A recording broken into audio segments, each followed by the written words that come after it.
예, 안녕하세요. 이번 시간에는 공유물에 대한 전반적인 내용에 대해서 살펴보겠습니다. 일단 공유물이라는 거는 공유 지분에 대한 내용하고, 공유물이라는 전체 물건에 대한 내용으로 이렇게 나눠볼 수가 있습니다. 공유 지분이라는 거는 일종의 소유권이기 때문에, 소유권을 같이 공유하고 있는 것이죠. 어쨌든. 처분 금지 특약을 했으면은 공유자 사이에는 그게 유효합니다. 다른 공유자들 사이에 처분 금지 특약을 하고 어느 한 사람이 양도를 해버렸다. 그럼 손해배상이나 이런 걸 청구할 수가 있겠죠. 그러나 승계인한테는 미치지 않습니다. 승계인한테 미친다면 이 승계인이 소유권을 공유 지분을 취득하지 못하는 결과가 되기 때문에 소유권의 본질적인 내용하고 틀리죠. 그리고 또 금지 특약을 했다고 해서 이걸 등기도 할 수가 없습니다.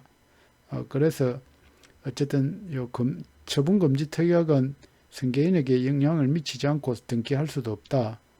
공유 지분에 관한 특약, 그러니까 일종의 이런 거죠. 다른 어떤 형태의 다른 특약이 있다 하더라도 승계인한테는 영향을 미치지 않는다. 왜냐하면 소유권 본질을 침해하기 때문에. 그러나 공유물에 대한 특약은 공유물에 관한 특약은 이제 이런 사용이라든지 수익 관리 등에 관한 공유물의 특약은 기본적으로 요 승계인한테 미칩니다. 요 공유자들 사이 현재 공유자들 사이에는 당연히 영향을 미치고 뭐든지 간에 그런데 이제 승계인한테도 이거는 미친다는 겁니다. 그리고 공유물 분할 금지 특약 이것도 승계인한테는 미친다는 거예요. 이건 등기도 가능하고, 그걸 등기를 했을 때 이렇게 영향을 미칩니다. 이거는 분할 금지 특약은 지분에 대한 내용도 있고 또 공유물 자체에 대한 내용도 있고 이게 이제 지분하고 공유물에 대한 성격을 같이 가지고 있습니다. 그래서 이제 지분만에 대해 있으면 승계인한테 미치지 않는 게 정상인데 그리고 공유물에 대한 내용도 있기 때문에 공유물에 대한 거는 기본적으로 승계인한테 미치거든요. 그래서 이걸 이제 이쪽 저쪽 반반이니까 등기했을 경우에는 승계인한테 미치고 등기 안 했을 때는 영향을 안 미친다고 봐야지. 그리고 이제 공유물에 관한 거는 기본적으로 승계인한테 미치는데 근데 공유물에 관한 이런 특약이라 하더라도 그 내용 자체가 공유 지분의 본질적 내용을 침해하는 것이라면 승계가 안 된다.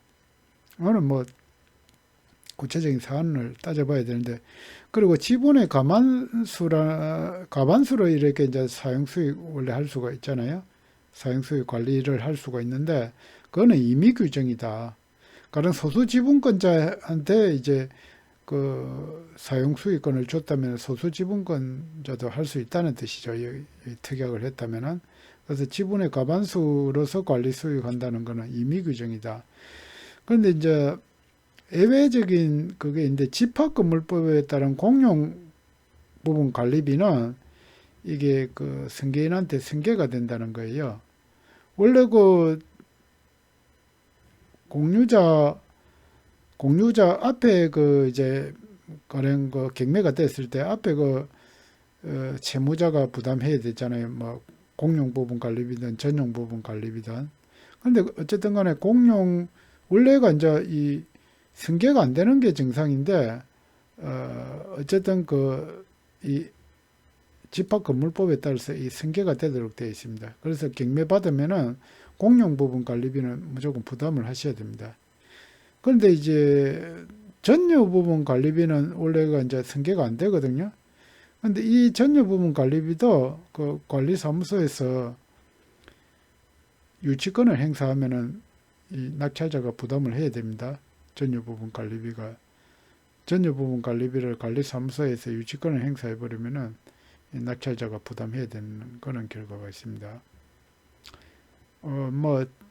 처분하고 공유물을 처분 변경했을 때는 전원 동의로 해야 되고 관리는 과반수로 그리고 보존 행위는 단독으로 할 수 있고 그 다음에 이제 가령 공유물을 어느 한 사람이 독점적으로 사용하는 거예요. 다른 과반수권자가 독점적으로 사용할 때 또는 소수지분권자가 독점적으로 사용할 때 어떤 법률 효과가 틀립니다. 과반수권자는 이제 공유물 관리권이 있으니까 적법하게 사용하는 겁니다. 저희가 독점적 사용한다 하더라도. 근데 소수지분권자는 저희가 공유물 관리권이 없기 때문에 저희가 독점적으로 어떤 부분을 사용하면 위법이 됩니다. 그래서 이제 그는 이제 소수지분권자가 이 과반수권자에게 이제 독점사용자에게 어떤 청구를 할 수 있느냐? 소유물 반환 청구. 이건 뭐 당연히 위법 행위가 전제됐을 때 이거 가능하기 때문에 할 수가 없습니다. 소수지분권자는. 그리고 손해배상 청구도 불법 행위가, 이건 적법 행위입니다. 적법 행위. 위법 행위도 아니고, 과반수권자가 사용할 때 위법 행위도 아니고, 불법 행위도 아니다. 그래서 소유물 반환 청구, 손해배상 청구, 이런 건 다 안 되고, 불당이득 청구는 가능합니다. 이 사람, 그, 지분 범위, 요 소수지분권자의 범위 내에서는 부당이득을 얻었으니까 돌려줘야 되겠죠. 이거는 가능하다.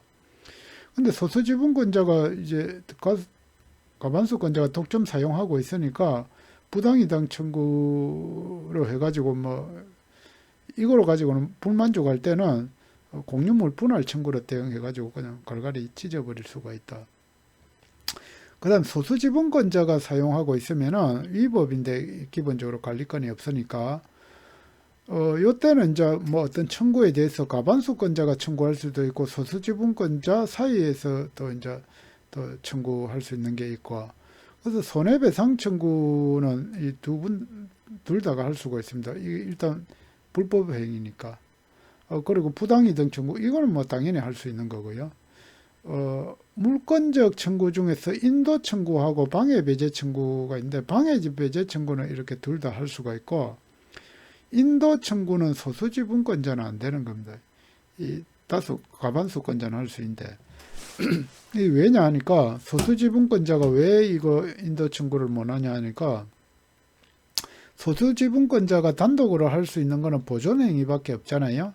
그런데 이 소수지분권자가 인도 청구하는 거는 그러면 단독 행위라서 보존행위가 되면은 이게 가능할 텐데 보존행위가 되지 않는다. 왜냐?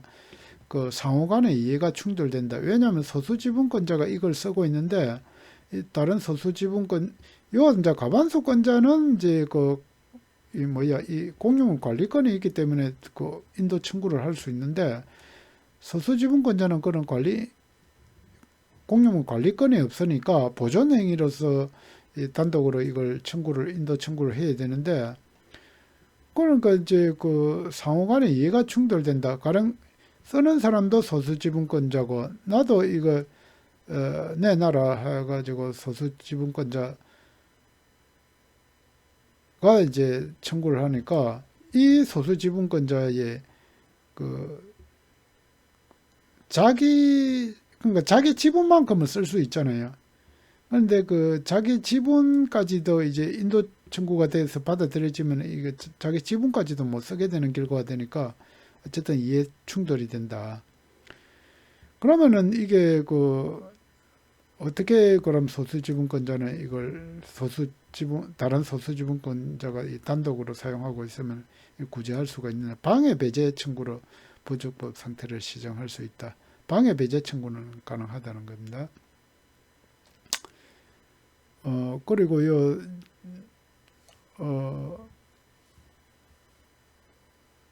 요게 이제 판례가 변경돼, 예전에는 요게 가능하다 했는데 지금은 이제 어쨌든 안 되는 걸로 이 판례가 최근에 바뀌어 있습니다.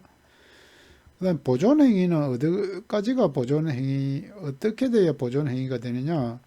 자신의 지분권이 침해를 받아야 보존행위로서 이런 어떤 청구를 할 수 있는 거지, 자신의 지분의 침해를 받지 않았는데 다른 사람의 지분이 침해된 걸 이유로 보존행위로서 어떤 청구를 할 수가 없습니다. 자신의 지분의 침해를 받아야 어떤 보존행위로서 어떤 청구를 할 수가 있습니다. 인도 청구나 방해 배제. 그런데 이제 이걸 또 보존행위로서 어떤 청구를 하려면은 다른 공유자와 이해 충돌이 없어야 된다. 그리고 손해배상이나 뭐 부당이득 청구는 이 보존행위가 아니다. 그렇게 보셔야 됩니다. 공유물의 관리 비용은 원래 그 공유자들 간에는 지분 비율대로 그 비용을 부담해야 됩니다. 그런데 제3자에 대해서는 불가분에 치는데, 가령 이 공유물을 어떤 세 사람이 공유하고 있는데 이걸 이제 어떤 사람한테 임대를 했단 말입니다.